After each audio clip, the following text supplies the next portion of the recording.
ಯೋಂತಃ ಪ್ರವಿಶ್ಯ ಮಮ ವಾಚಮಿಮಾಂ ಪ್ರಸುಪ್ತಾಂ ಸಂಜೀವಯತ್ಯಖಿಲಶಕ್ತಿಧರಸ್ವಧಾಮ್ನಾ ಅನ್ಯಾಂಶ್ಚ ಹಸ್ತಚರಣಶ್ರವಣತ್ವಗಾದೀನ್ ಪ್ರಾಣಾನ್ನಮೋ ಭಗವತೆ ಪುರುಷಾಯ ತುಭ್ಯಂ.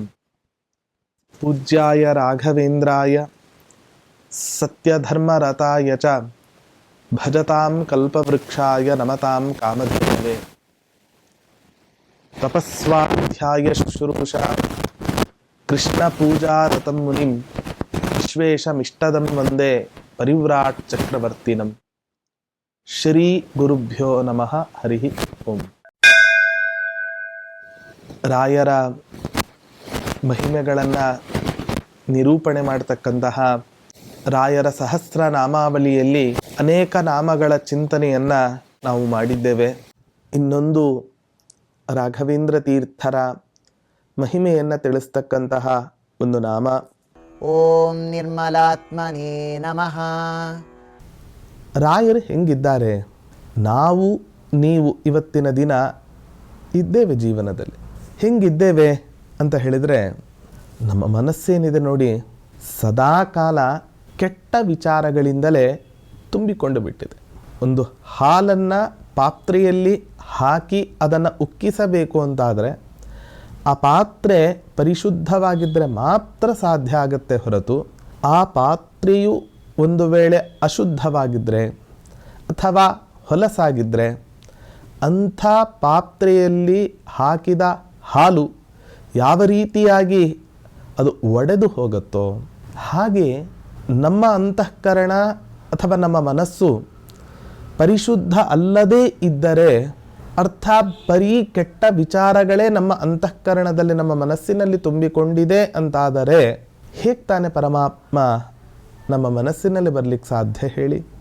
ಹಾಗಾಗಿ ಭಗವಂತನ ಪರಿಪೂರ್ಣವಾದ ಒಂದು ದಿವ್ಯ ಸನ್ನಿಧಾನ ನಮ್ಮಲ್ಲಿ ಉಂಟಾಗಬೇಕು ಅಂತಾದರೆ, ಭಗವಂತನ ಶಕ್ತಿ ನಮ್ಮಲ್ಲಿ ಜಾಗೃತ ಆಗಬೇಕು ಅಂತಾದರೆ ಅವಶ್ಯವಾಗಿ ನಮ್ಮ ಮನಸ್ಸನ್ನು ನಾವು ಕಲ್ಮಶದಿಂದ ಕಶ್ಮಲದಿಂದ ಆದಷ್ಟು ದೂರ ಇರುವಂತೆ ನಾವು ನೋಡಿಕೊಳ್ಳಬೇಕು.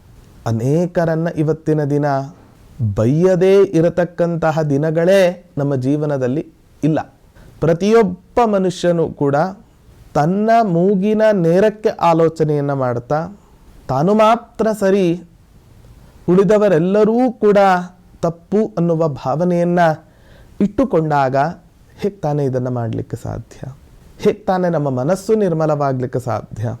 ಮನಸ್ಸು ನಿರ್ಮಲ ಆಗಬೇಕು ಅಂತಾದರೆ ಈ ಕಾಮಕ್ರೋಧಾದಿ ಅರಿಷಡ್ವರ್ಗಗಳನ್ನು ಎಷ್ಟೆಷ್ಟು ಸಾಧ್ಯವೋ ಅಷ್ಟಷ್ಟು ದೂರ ಸರಿಸಬೇಕು. ನಮ್ಮ ಅಸೂಯೆಯನ್ನು ಪಡದೇ ಇರೋದು, ಸಿಟ್ಟು ಮಾಡಿಕೊಳ್ಳದೇ ಇರತಕ್ಕಂತಹದ್ದು, ಕಾಮ ಏಷ ಕ್ರೋಧ ಏಷ ರಜೋಗುಣ ಸಮುದ್ಭವ ಅಂತ ಕೃಷ್ಣ ಪರಮಾತ್ಮ ಹೇಳಿದಂತೆ ಮನುಷ್ಯನನ್ನು ಜೀವನದಲ್ಲಿ ಹಾಳು ಮಾಡಲಿಕ್ಕೆ ಇರತಕ್ಕಂತಹ ಪದಾರ್ಥಗಳು ಇವು.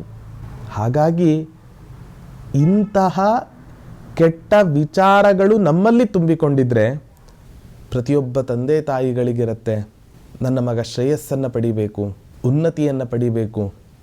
ಅದಕ್ಕೆ ಸಂಬಂಧಪಟ್ಟಂತಹ ಅನೇಕ ಉತ್ತೇಜನ ಕೊಡ್ತಾನೇ ಇರ್ತಾರೆ. ಆ ಉತ್ತೇಜನವನ್ನು ಪ್ರತಿಯೊಬ್ಬರೂ ಕೂಡ ತಂದೆ ತಾಯಿಯ ರೂಪದಲ್ಲಿ ಅಥವಾ ಗುರುವಿನ ರೂಪದಲ್ಲಿ ಹಲವು ಬಗೆಯಲ್ಲಿ ಹಲವು ಮುಖದಲ್ಲಿ ಇವತ್ತಿನ ದಿನ ಪ್ರತಿಯೊಬ್ಬ ಮನುಷ್ಯನೂ ತನ್ನ ಜೀವನದಲ್ಲಿ ಶ್ರೇಯಸ್ಸನ್ನು ಪಡೆಯಲಿಕ್ಕೆ ಒಬ್ಬರಲ್ಲ ಒಬ್ಬರಿಂದ ಮಾರ್ಗದರ್ಶನವನ್ನು ಪಡೀತಾನೆ ಇರ್ತಾನೆ.